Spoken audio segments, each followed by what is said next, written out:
प्रयाग में 1 महीना कुंभ स्नान करने के बाद मेरी अगली यात्रा शुरू होती है। जो यात्रा थी प्रयाग से नेपाल जनकपुर की, टोटल 540 किलोमीटर था, जिसे मैंने 14 दिन में चलकर भारत के प्रयागराज से जनकपुर में पहुंच गया। जनकपुर में पहुंचने पर पता चला कि जहां पर एक 84 कोसी परिक्रमा होती है, तो मैं उस परिक्रमा में शामिल हो गया। परिक्रमा जनकपुर से चलकर पहला पड़ाव हनुमानगढ़ में डालती है, दूसरा पड़ाव कलना में कल्याणेश्वर में था, और उसके बाद अगला पड़ाव जो था गिरजा स्थान फूलपुर में था, जहां पर माँ सीता मैया अम्बा की पार्वती की पूजा करने आती थी, और वहीं पर भगवान श्री राम जी से उनकी प्रथम भेंट भी हुई थी। जहां पर उनकी प्रथम भेंट हुई थी उसका नाम है बाग तड़ाग, जो आज भी देखने को मिलता है।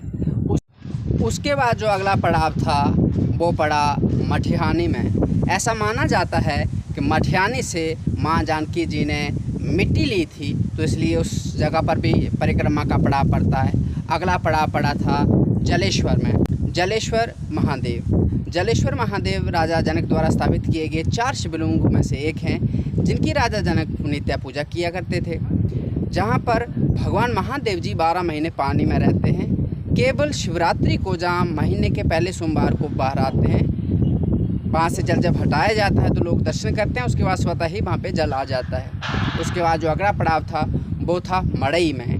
मड़ई जगह का नाम जो है इसलिए रखा गया क्योंकि वहाँ पर माँ जानकी के विवाह के लिए जो मंडप सजाया गया था वहीं पर सजाया गया था, और ये भगवती माँ सीता से जुड़ा हुआ, तो इसलिए जहाँ पर परिक्रमा निवास स्थान भी विश्राम करती है।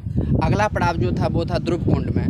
ध्रुव कुंड ऐसा माना जाता है कि जो भगवान विष्णु के भक्त ध्रुव जी थे, वहाँ पर उन्होंने साधना करी थी, इसलिए इस जगह का नाम ध्रुव कुंड है। और जहाँ पर माँ जानकी की जो 84 कोसी जनकपुर की 84 कोसी परिक्रमा है उसका पड़ाव भी पड़ता है। अगला जो पड़ाव था वो था कंचन वन। कंचन वन वही स्थान है जहाँ पर मिथिला वासियों ने भगवान श्री राम जी के साथ होली खेली थी, और ये आज भी प्रचलन में है। जब भी जनकपुर 84 कोसी परिक्रमा करते हुए साधु भक्त लोग वहाँ आते हैं तो मिथिलावासी उनके साथ होली खेलते हैं। अगला पड़ाव जो था वो था पर्वता में। पर्वता में महादेव जी का मंदिर है, और ऐसा माना जाता है पर्वता में जो महादेव जी हैं उनकी स्थापना भी राजा जनक के द्वारा ही की गई थी, इसलिए भी जहाँ पर परिक्रमा विश्राम करती है। उसके बाद जो अगला पड़ाव था वो पड़ा धनुषा धाम में। धनुषा धाम को तो सारे लोग जानते हैं, जो भगवती माँ सीता जी को और भगवान श्री राम जी को जोड़ता है वो धनुषा धाम ही है। ये वही स्थान है जहाँ पर भगवान श्री राम जी ने राजा जनक के धनुष को खंडित किया था। जो भगवान शिव का धनुष था जनक जी के महाराज राजा जनक के पास, उसको खंडित किया था, और माँ सीता ने श्री राम जी को वर रूप में पाया था। इसके 3 टुकड़े हुए थे, एक आकाश में चला गया था, एक जहीं से इस स्थान से पताल में चला गया था, जहाँ पर पताल गंगा कुंड आज भी है, और तीसरा जो टुकड़ा था वो रामेश्वर में जाके गिरा था। जनकपुर 84 कोसी परिक्रमा का जो अगला पड़ाव था वो था आरोही। आरोही के बाद अगला जो पड़ाव था वो था करुणा में। करुणा ऐसा माना जाता है जहाँ के लोगों का कि जहाँ पर कोई जल की व्यवस्था नहीं थी, पर भगवान श्री राम जी ने करुणा करी थी लोगों पर, और जहाँ जल की कोई व्यवस्था हुई थी तो आज भी वहाँ पर एक राम सागर करके पोखरा है, पोखरा जनी तालाब है, और लोग इस स्थान को करुणा के नाम से जानते हैं। अगला जो और अंतिम पड़ाव था जनकपुर 84 कोसी परिक्रमा का वो पड़ा बिसोल में। ऐसा माना जाता है कि बिसोल में भगवान श्री राम लक्ष्मण विश्वामित्र जी के साथ विश्राम किए थे, वहाँ कुछ दिन रुके थे, तो इसलिए भी जनकपुर 84 कोसी परिक्रमा का एक दिन के लिए वहाँ पर पड़ाव पड़ता है। इसके बाद जनकपुर 84 कोसी परिक्रमा वापस उसी स्थान पर जाती है जहाँ से शुरू हुई थी।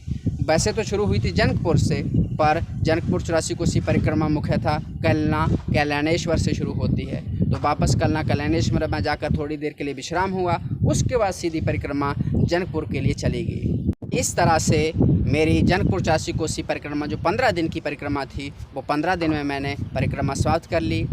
इस परिक्रमा को समाप्त करने के बाद अब आगे 1 दिन की परिक्रमा और होती है, जिसे अंतर्ग्रही परिक्रमा बोला जाता है, जिसमें लगभग 7-8 किलोमीटर की जनकपुर की प्रदक्षिणा की जाती है, माँ जानकी के मंदिर की परिदक्षिणा की जाती है, और उसके बाद होगा मेरा जनकपुर दर्शन। जनकपुर में जो मुख्य स्थान हैं उनके दर्शन होंगे।